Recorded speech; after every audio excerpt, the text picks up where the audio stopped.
This video is kind of like a shout out thank you to Lady T Survival. It was like 20 to 3 and I started watching one of her videos on when she was camping, and she had the Coleman camp toaster and toasting bread and was making herself a fried egg sandwich. Wow, just the sound of that egg cooking really made me want an egg. And then at the end she said she uses mayonnaise, and it reminded me how I used to have these all the time.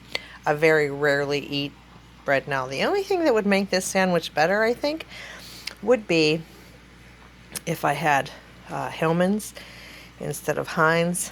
Nobody beats Heinz for ketchup, but nobody beats Hellmann's for mayo. Well, Duke's is close.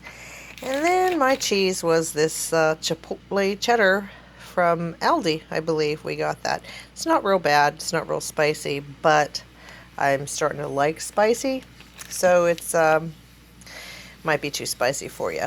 But I like it, and my puppies like it.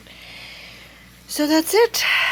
That's my video, and thank you to Lady T Survival, and I think I'm going to have a nice morning breakfast. And you know, I don't eat and sleep, so now I've got to stay up and it's still dark outside. Alrighty. I don't know where to say, hey, thanks a lot, or thanks a lot. Okay. Be blessed.